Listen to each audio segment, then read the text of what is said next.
How you doing? Oh, it's a good day. Are you a Friends fan? A what? Friends? Like the show? Yes. No. Oh, that's why you didn't get the how you doing. Is that a Friends thing? Yeah, Joey Tribbiani. Come on. Watched a couple episodes, stopped forever. Wow. Do you like Parks and Rec? No, but I've always wanted to start it. You got to get past the first season. First season's terrible. Is it? That's And how then it it is for gets a a lot lot of shows. better.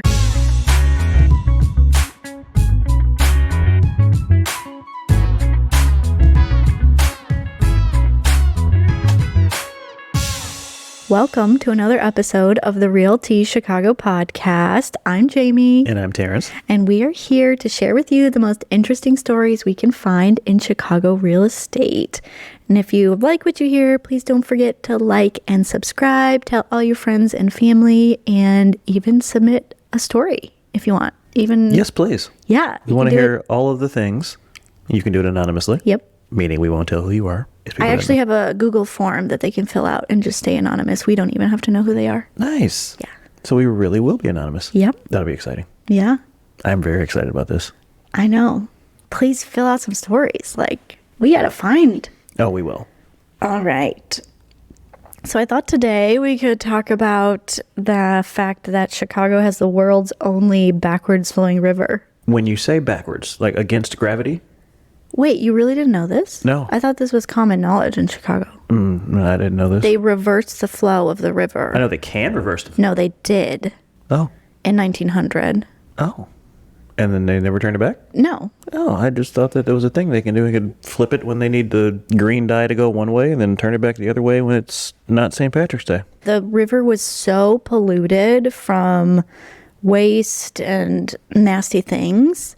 Then it was flowing directly into Lake Michigan, which was obviously polluting our drinking water. So they spent 8 years, and on January 1st, they reversed the flow of the river so that all the polluted water would actually flow to the Mississippi. Nice. I had no idea.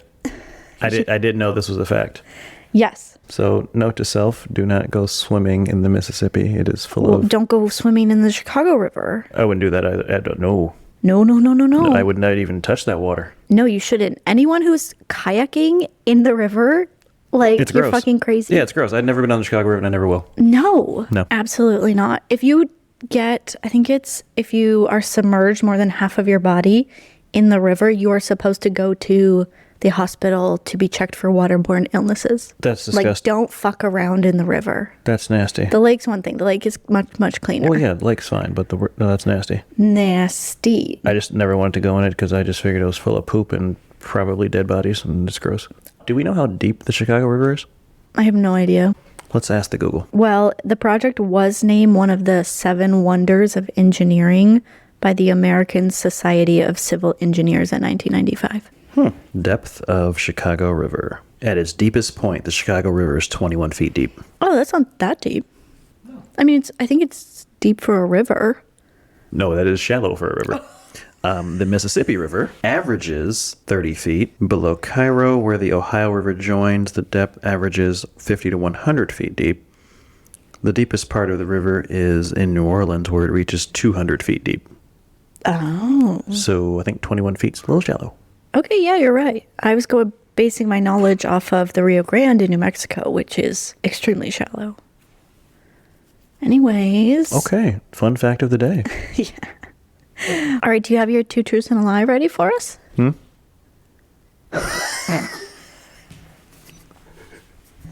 Oh, Well then. I have mine. Okay, well, we're going to let you go first, Okay.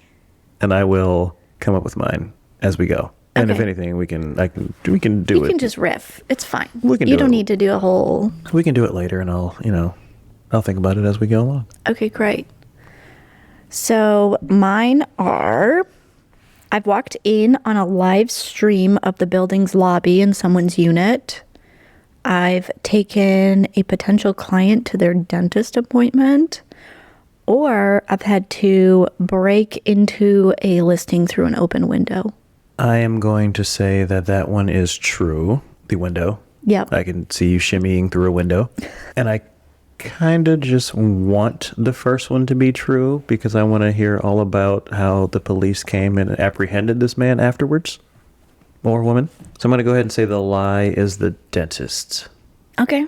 Are you going to tell? I mean, of course I'm going to tell. Okay. Well, I didn't know if you were going to wait and tell us on the next episode or tell us today. Oh, no. It must have been too long ago that we recorded our last episode because I revealed these in the last episode. Oh, geez, did you? And you had the same guesses. Okay, good. You know what? I'm nothing but consistent. Okay, so story number 1. I did a listing presentation with a previous teammate, which means we go and we present ourselves in our marketing, et cetera, et cetera. And with that comes a tour of their unit. So this woman had been there. I think she was an original owner of this 1970s building. She had been the board president for like 20 years. She no longer was. And she was moving because she was elderly and just, it was her time to go find, different care. So we go through the whole process and then she takes us to her unit and we look around and it's a unit of someone who has lived there for almost 50 years, like packed full in a hoarder type of sense, which I guess is not uncommon. And we're going through each room and there's stuff everywhere and blah, blah, blah. We get to her office and there's a desk. There's notepads all over the desk and a TV, like an old school TV. So huge, like a box frame. It's got the big butt in the back that's sticking out. It's like taped together. You can tell this thing's really old. Did it have rabbit ears too? I don't remember. But on the TV is a live stream of the building's lobby. Why? Do you think I know why? Did you ask? No, it was a very uncomfortable situation. Let me ask this question. How many units were in the building? A lot. Like it's not a high rise, it was a mid rise, maybe 15 to 20 stories. Maybe not that many. So, I mean, my brain is just doing a lot of things right now. So did she have her own hidden camera or is this like she tapped into the building security feed? My assumption is because she was the building president at some point, the association president, she had tapped into the feed that was the security cameras of the lobby, which I also forgot to mention when we arrived and the front doorman called up, we overheard him being like, yeah, it's 2 women. They're here sitting down in the lobby, which makes me think she was like, oh, is it 2 ladies? Like she's sitting there, she sat there and watched us walk in. And we left and we were just like, what the fuck? And that's it. I wonder, I'm thinking of a perfectly good explanation here. Trying to give her the benefit of the doubt. I'm giving her the benefit of the doubt. I wonder if every unit has the ability to see that camera. Lord, let's hope so. Like, I don't know, I'm thinking like... It's like cable TV. Yeah, and every unit, you go to like channel 0 and it's that one camera. That's my thought and also my hope. Same. But also, I kind of hope it's not, just to make it even more fun. So what happened? Nothing happened. That was it. We were just like shocked. We didn't really know what to do. I didn't know what to do. Other person didn't know what to do. We were like, do we say anything? Do we do anything? And then that's it. Did you sell the unit? No. Oh. She ended up going with a different agent, I'm assuming. So it did sell. I actually don't know. I never went back and checked. That's one where you're just feel like, maybe I don't want my hands in this one. Just out of curiosity, is it ethical for you to look up the listing, see who sold it, and give them a call and just say, hey, I have a question? Oh. Like, can you do that? I mean, I know you can do that, but I would just be curious. I have no idea. I mean, I guess I would have to go back and even look what building it was. Kind of like, how on one of our previous episodes I gave Ayushi some homework. Oh, yeah. To check on the guy whose unit she cleaned. Gotta call her. Future business.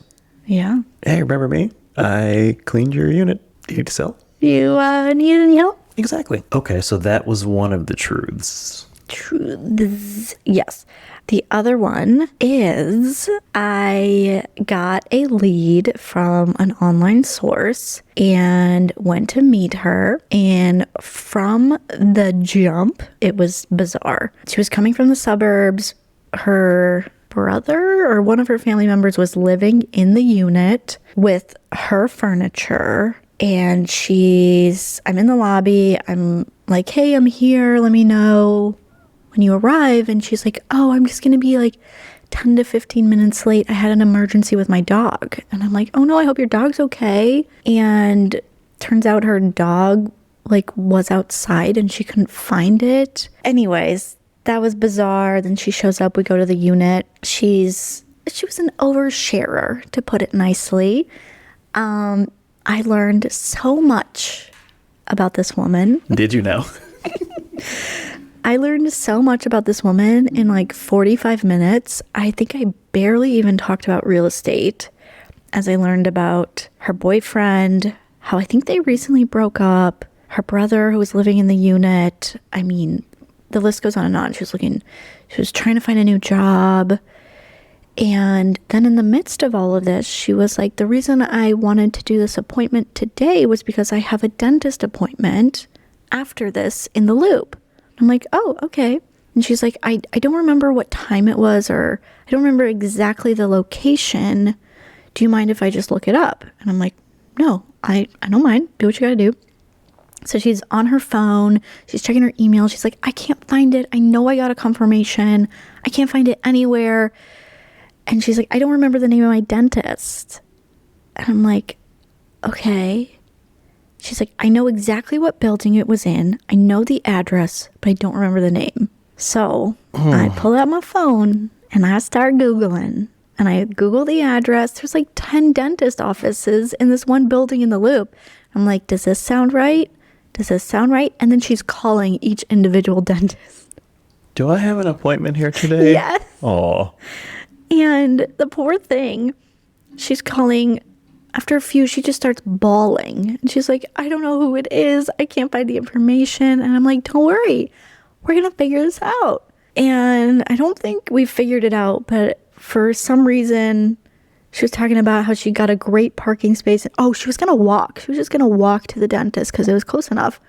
But it was like a terrible day outside. It was windy and cold. And I'm pretty sure I offered the ride. I don't think she asked because I wanted the listing. It's like, how would I give you a ride? So I gave her a ride to the dentist. Jamie Book goes above and beyond for her clients. I do. Did she become a client? She did not. We're still in touch. Okay. But Did she just not sell? Yeah, she didn't sell. She ended up moving back into the unit herself. Okay.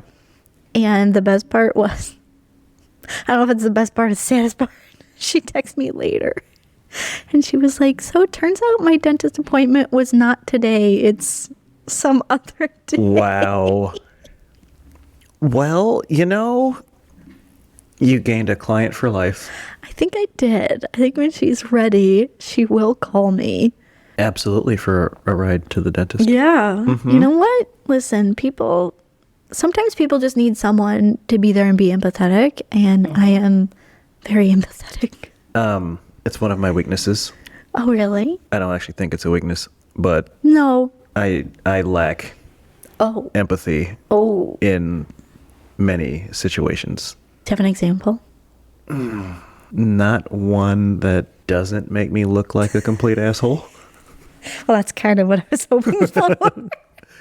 I was hoping to just call you out. No, because in that situation, I would just I would offer to take her, but I wouldn't move until she found the confirmation. Like, sorry. Oh. No. So if she was like, I'm just gonna walk, I'm just gonna go and find out. Have a nice day. Call me later. Even though you don't have to wait for her, like she's going anyway. It's on your way home. If she wanted a ride to that building, I would offer her a ride to the building. That's exactly what I did. That's fine. And I gave her a ride to the building. Okay. Yeah. I didn't stay there or walk her up or like try and help her find the dentist. You kind of helped her try to find the dentist. I did. I made calls for her Yeah, on her behalf. You're an adult. Yeah.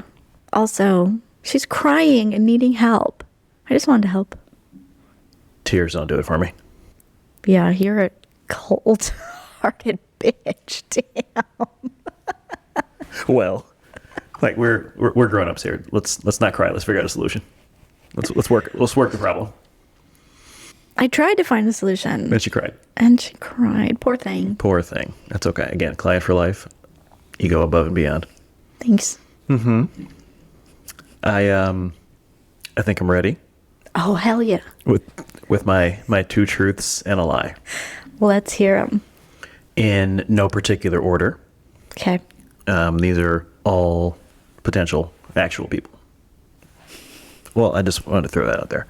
I have had someone show up to a closing with cash. Okay. I have had someone want to bring me jewelry and antiques and gold and silver to show me that they had sufficient funds to close. Proof of funds? Yes.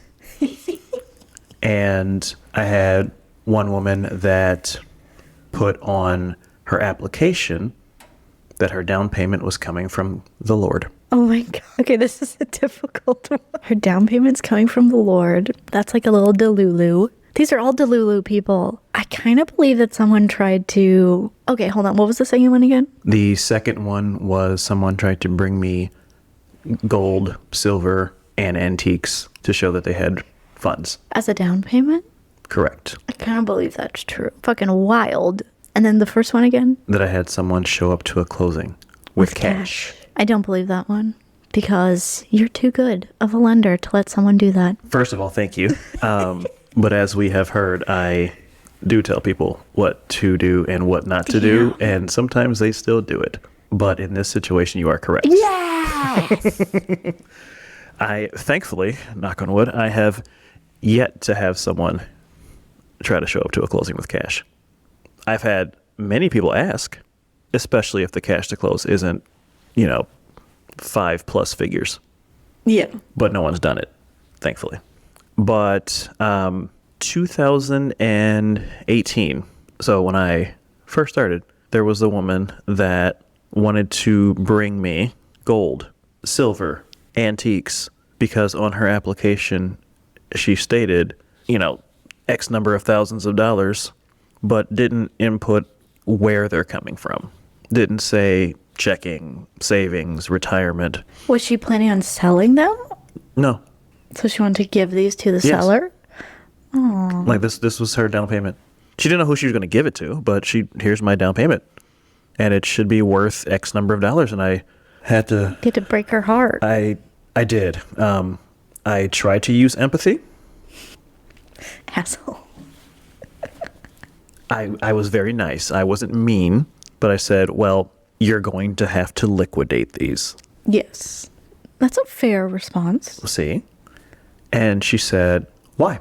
And I said, well, because all of your money has to be in liquid money to be able to use it for your purchase.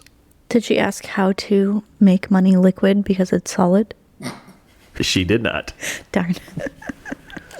So I told her, once you've sold everything and have proof that you've sold it, show me where the money came from. Don't just show up with $50,000 in cash.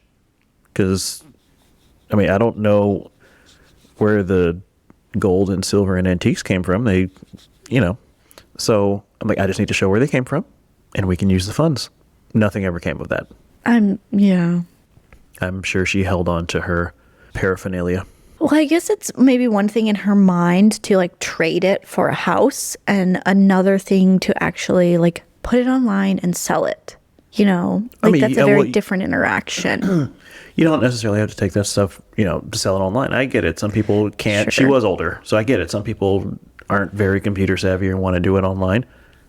Take it to a pawn shop. You can take it to there's plenty of places. Antique dealers or purchasers. But what I'm saying is the trade for cash is different than a trade for something else valuable, which obviously cash is valuable. But I could see in her mind being oh, I'm trading this for a house versus, oh, I'm going to sell my family's valuables to then gain a house. Right. And that difference being a little bit more difficult to stomach. But we're also assuming these are family heirlooms, Jamie Book? I would assume so. Well, don't assume. I assume the benefit of the doubt with your lady that had the closed circuit TV camera of the lobby. Everybody had it. This is why we source funds, Jamie Book. We have no idea where they came from. You We think can't she's use them. stealing them? Stealing them. Maybe she murdered somebody. I don't know. Okay, but here's my question. Does it matter if she stole it? Like, do you have to have proof of where the artifact came from? Or do you just need proof that she sold it and here's your certificate or bill of sale? That's actually a very good question. Now that I think about it, I So have no if idea. You know I what? go- We would probably, I mean, to the letter of the law, I suppose, then I would need proof of acquisition, like a paper trail of everything. Because what we look at, here's your real estate wisdom for the day. We're going to look at a 2-month history of your bank statements. Sure. So if in one of her last 2 months of statements, I see a $50,000 deposit from Pawn Stars, I'm going to say, okay, where? Sounds a lot like something else, Terrence. You clearly have never seen the show. I've seen Antique Roadshow. That doesn't sound nearly as interesting as Pawn Stars.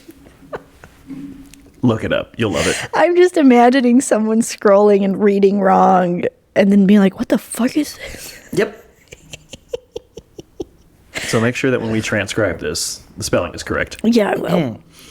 But yeah, if I see that deposit, I'm going to say, okay, well, where did this come from? Because it's a large deposit, greater than her monthly income, Okay. etc. But say I steal a car Okay. 3 months ago Uh-huh. and then I sell it for $20,000 Okay. and I have a bill of sale. Are you going to ask me where I acquired this car? Or are you just going to say, oh, you got a car here and just give me the bill of sale, shows where you got this funds, and move on with your life? So let me ask this question. You sold the car 3 months ago. Maybe it doesn't matter when I stole the car, but Actually, it does. okay. Because if you stole the car 3 months ago, sold it, deposited the money, I look at bank statements for the last 2 months. There's the loophole. There's your loophole. Oh, God. But Don't nobody come after us saying we Exactly. said it was okay to steal a car for a down Exactly. payment. But if it was within the last 2 months, I would probably ask for, well, the bill of sale. I'm going to ask for the bill of sale because I'm going to make sure that it matches up with the deposit. And, I mean, if it's not your name on the bill of sale, that's a problem. Well, obviously, I would fake the bill of sale and it would be my name on it. Then that's fine. You're the one committing fraud, not me. I got the documentation I needed. Perfect. All right. I got my question answered. This is the real tea. How to commit fraud, Oh clearly. my God, don't say that. We do not condone this. And then my other truth. Oh, yeah, I forgot. I was so excited about this story. See, I would have thought that the other one would have been more exciting. They're both quite exciting, if I'm being honest. This woman I actually met in person. Oh. I think this was also 2018, 2019. Yeah. So she filled out an application, and in the same section as, you know, the other person with the gold, silver, and antiques, there was down payment and there was nothing. There was nothing there. So as I'm going through the application with her, Oh, it's the same person? no, this is a different person. Oh, I'm saying the same section. Oh, got it. Assets. But as I'm going through the application on the phone with her, or excuse me, sitting with her, I'm like, okay, you know, we have your income information. She wasn't working; she was receiving government funds. I'm like, okay, we have your income information. We know, you know, a general idea of what you can spend monthly on a home. What's your source of funds? And she just looked at me and said, "The Lord." Oh, she said it in person. Yes. Oh. And I said, okay. And in my brain, I'm trying. I'm Trying to be empathetic. I'm trying my best. And I just said, when are those funds going to be deposited? That's going to be the name of this episode. Terrence tries empathy. And she said, you know, when the time is right, he will provide. And I said, amen. How are you going to liquefy that?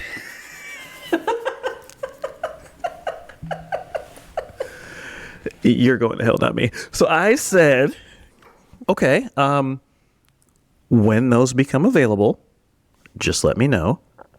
But if you're looking to purchase a house at X price, he'll need to provide about this much. Wow. I'm impressed with your response. I was impressed Very with mature. my response. Yes. So once the meeting concluded, she never answered my calls again. Oh, really? No, not once. No idea why. I was very, very nice, The Lord did not provide. apparently. Or some other stuff happened. I don't know. I'm really kind of disappointed now that I think about it. I would have liked to see that miracle. Maybe not a miracle, but that would be a great story too. I mean, yeah, maybe, being mature adult Terrence here, maybe she was going to get a gift from the church. Oh, yes. Immature Terrence was wondering if she just wanted money to just go right on the table and pop up. Well, I feel like when somebody says the Lord will provide, it doesn't just mean it pops into your bank account. Not gonna lie, sometimes I think that. I'm sorry. Dig deeper. Explain. Okay. Whenever I always think back to a movie that I watched a lot as a kid, The Ten Commandments. I've never seen it. Comes on a lot on TV around Easter. Okay. So it's coming up. Starring When is Easter this year? coming up. Great. Yeah. I want to say 60s. Anyway, this is the story of, Passover and parting the Red Sea and all that fun stuff. And I always just think of miracles. Things are just popping up, turning water to wine. And into your bank account. Right into the bank account. What would you do one day if you woke up and there was just $1 million in your bank account? Not tell anybody. You don't know where it came from. It was there. The Lord provided. I'm telling nobody. You will And you never just had- know. There's a note on the transfer that said from the Lord. You would never know until you saw me riding down the street on a llama or something. That's what you would do with $1 million. You would just trade your car in for a llama. Get myself a llama. Start galloping. Do they galloping down the street? And you'll Yeah, just say, you'd you know probably- what, Terrence, did you come into some money recently? I'll be like, Yeah. no, just wanted a llama. Could a llama even support you? Not gonna lie, no idea. No. Aren't they about the size of camels? No. Are they not? Am I thinking about the right animal? I don't think so. Wait, and they spit. Yeah. Aren't those llamas? Yes. They're the size of camels. They are not. They're not. Look Let's it up. look this up here, because I am I'm crying. almost positive that No. a llama is as big as a camel. The camel's huge. A camel's like bigger than a horse. Yeah, this fella. Okay, llama next to camel. I don't feel like that's an accurate representation. Yeah. That is an accurate representation. That's why I'm laughing so hard I'm crying. I feel like that's a baby llama. That's a llama. Okay. Well, If anybody does Photoshop, can you please Photoshop Terrence on a llama for me? you know what? I was almost certain that okay. Point is, you'd never know that I had $1 million. Right.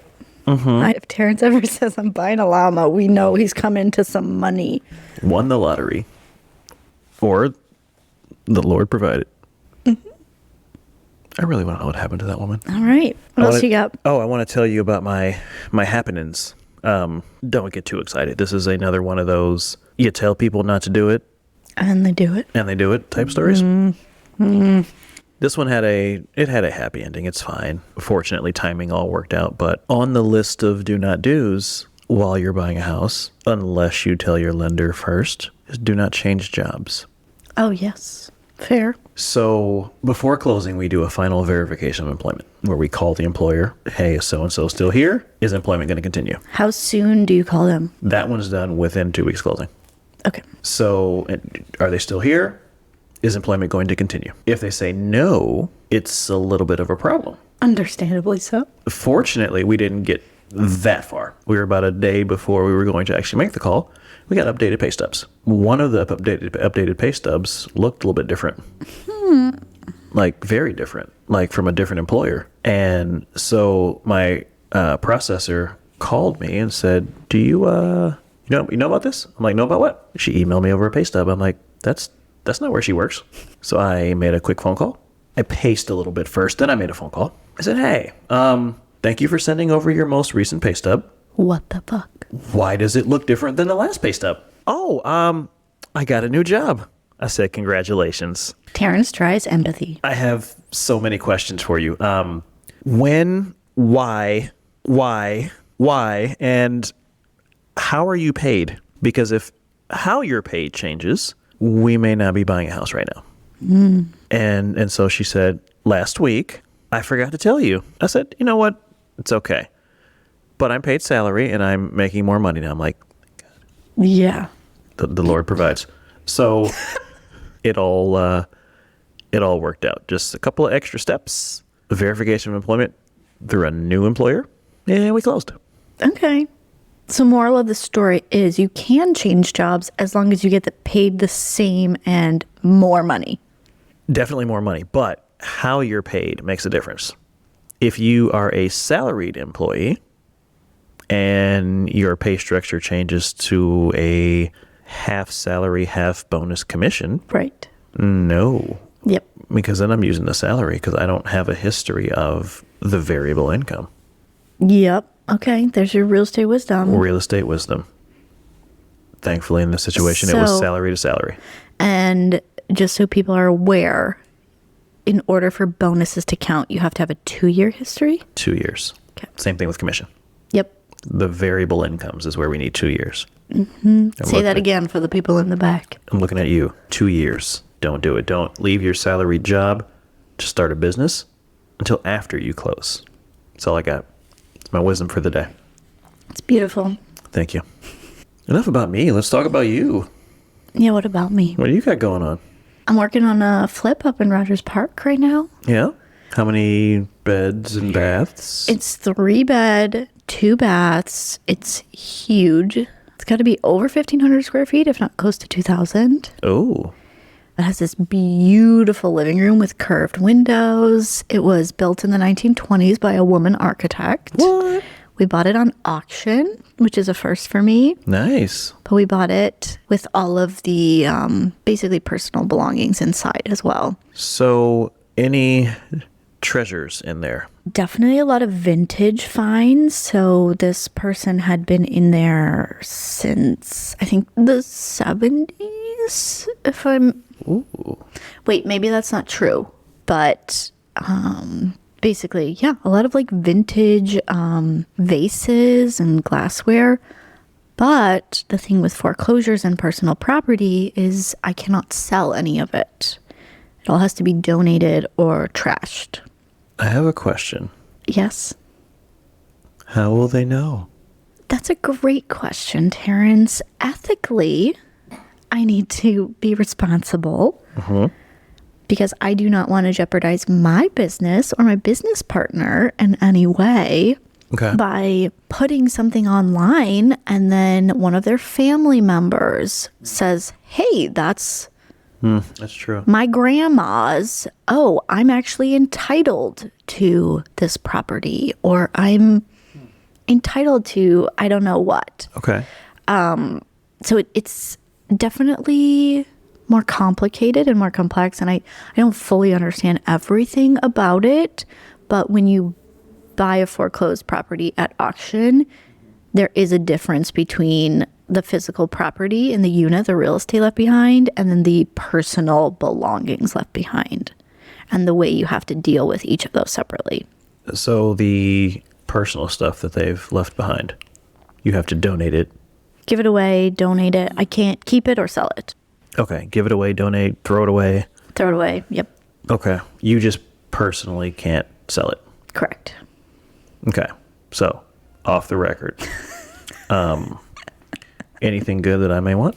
It's all gone. Oh. So I put everything on Facebook Marketplace for free. I said, come pick it up Sunday from this time to this time. First come, first serve. I had a line Nice. waiting. People were there an hour early, and I cannot believe the things people were taking. And people were there for all different reasons. Like there was like teenagers there furnishing their first apartment. Aw. There were older people who like clearly had some sort of business that they would resell all of this. Like it was wild. People who just collected vintage antiques and the vases, and yeah, it was like Nice. a madhouse. Somebody definitely walked out of there with a vase worth $2.3 million. No, I definitely checked all of them. You're like, ethically, fuck this. I'm leaving this one. Ethically, I'm not selling it, but I need to know how much this is This worth. one could cover my legal fees and my salary for years. So yeah, we're good. No, the most expensive ones were like $500. Nice. Yeah, Okay. but most of them were like $20 to $80, which isn't nothing. How did you find this out? Reverse Google search. Oh, like the image? I took a picture, reverse Google searched it, looked up the if it had a name on the bottom or something. Looked it up. Interesting. Okay. Somebody walked out of there with a couple things worth $500. Yeah, Good for them. I know. Artwork? I don't think there was any artwork to note. There was this one photo of this little boy who's probably 5 years old. I'm afraid already. Yeah, it was huge, probably like 18 by 12. No, bigger than that, 18 by 24, The frame? the frame. Okay. And the picture was so old and aged that this kid's skin had turned gray and his eyes had turned red. It was a fucking demon child. And his hands looked way too big for being a 5-year-old. Like, the more I looked at this, I was like, this is so weird. You stared at it. Well, because you look at it and you're like, oh, it's just a kid. And then you look at it a little more and you're like, wow, that kid has really big hands. And then you're like, oh my God, this photo's so aged. His skin is graying. And then you're like, and his eyeballs are red. Jamie Book, if there's So one thing creepy. that I've learned in all my years, kids are the devil. Someone took that picture, let me tell you. Wait, was it a photograph or a painting? It was a photograph. That kid is in that picture. Maybe. No, he's in there. That's him. Let me ask. When did someone take this? Yes. For the frame. But someone took that picture. You should check on them. Well, one person took it off the wall and then I like mentioned it. I was like, did you notice how creepy this kid is? And they're like, we just like the frame. I mean, people were taking umbrellas. They took all the silverware, glassware, golf clubs, which I understand. Oh. People were taking everything. I love it. Yeah. I'm stuck on this kid though. Yeah. I wish I'd taken a picture of the No, kid. you don't. I mean, just to show you. No, It's I wouldn't. fucking creepy. No, because then he would have ended up in your phone. No. He's probably in a video that I have of the unit. I don't want to see it. So if anyone's listening and interested in buying a property in Rogers Park, we're about to have a freshly renovated 3-bed, 2-bath, separate dining kitchen, huge, beautiful vintage building. And it may or may not It's be not possessed haunted. by a 5-year-old with red eyes No. and big hands. I don't think so. Was he still in the picture when they took the frame? Yes. You sure? Yes. Okay. He was in the picture. I've also been in there many times alone, and there's no vibes. Because the All frame's good, gone. all good vibes. Okay. So it should be on the market by April. Nice. Yeah. Okay. Just in time for in the thick of the spring market, which starts unofficially Now. Monday. Is the Super Bowl this weekend? Oh my goodness, Jamie Buck. Yes, it is. Who do you think's going to win? My money's on the Chiefs. Okay. 24-17 final score. Oh, okay. We're going to hold you to that. Done. Don't hate me for this question. Who does Travis Kelce play for? Mr. Swift plays for the Kansas City Chiefs. Thank you so much. You're welcome. Okay. Yeah, it's Sunday. So, who are you rooting for? I hadn't even thought about it until this moment. I feel like Travis Kelce, Chiefs, Okay. Yeah, I think that makes sense. Who's the other person playing? Oh my gosh. I mean, team. Not. There's multiple people. The San Francisco 49ers. All right. Is there anything else real estate we need to... The spring market starts Monday. I know we just said that, but that's very important. So, how do you get offers accepted in multiple offer situations? Okay, we were just talking about this today. So we say love letters are out, Love letters meaning letters from the buyer to Yeah. the seller. Mm-hmm. Okay. but anything creative. So anything that's going to make your offer stand out. I had a team member recently who had multiple offers, 2 offers. They were like essentially the same, she said, that the sellers didn't know how to make a decision. They put in same percent down, same price, like same terms. And the winning party offered a gift card to the sellers for a restaurant. I don't know about the legality of that, but it worked. Well, I mean, technically speaking, then their offer was a little bit higher than the other person's. Exactly. There's a lot of discussion right now about like commissions and real estate. So offering to pay one side's commission, I think, is going to become a thing. Offering to put earnest money hard. So your first $1,000, saying it's going hard whether we close or not, you get to keep that. Oh my. I'm giving away my trade secrets here. Yeah. What else? I mean, honestly, you have to button up all of your terms. So it's not just about price. It's about price. It's about closing. It's about tax proration. It's about earnest money. It's about your down payment. And if a seller has 5 offers, they're going to look at every single one of these individually and decide who is the most qualified and who they think is going to get to that closing table. Because you could have the highest price, but if you're putting 5% down and $2,000 in earnest money and your tax proration, you're asking for 110%, and you're up against an offer who's maybe a lower purchase price, but they have 10% or 15% down, and they're giving you 5% in earnest money, that's definitely a safer option for a seller. Interesting. Why? Why? Yeah. On all of that? Between those 2 offers, yes. Why? Okay, so the person... The reason I ask is I asked multiple agents this question because I personally would like to know why, because to me it makes no difference. Yeah. Well, so the thing, I mean, everyone says cash is king. These days, it's, people are well qualified for mortgages, so the likelihood of them closing are very high. Mm-hmm. So when you're comparing cash to mortgage, I think it depends on the situation of whether one's better or another one is. But at the end of the day, when you're talking who's going to get to the closing table and maybe who's more invested, so earnest money is one of those things where, like, we know you could get it back if something falls through, right? 99% of the time, it's not on the line. But if you're willing to give more up front, it just shows a little bit more commitment. I like that. Okay. I've had plenty of sellers who, looking at 2 offers and one has less earnest money and they're very similar, they're saying, oh, well, this person's putting a significant more down in earnest money, so it seems like they're a little bit more motivated and willing to put more skin in the game. Okay. Tax proration. When you're in a multiple offer situation and you're asking the sellers to pay 110% of the latest tax bill, which was probably 2 years ago, you don't know what those taxes are, that's a disadvantage to someone who's going to say to be determined in attorney review, because that's going to be fair, at least, or to someone who's saying 100%, because that buyer is now offering to pay any increase in taxes on the seller's behalf. So it's all these little details that are going to help you in a multiple offer situation. You made mouth noises. Just want to throw it out there. Yeah. Oh, I've heard them a few times. I just want you to know. It's gross. It's not gross, Jamie Book. It's a natural bodily function. Well, it's kind of gross. But anyways, yeah. Well, thank you for that information. You're welcome. Appreciate it. What else you got? I think that's it. I gotta go. What time is it? Yeah, I do gotta go. Holy shit.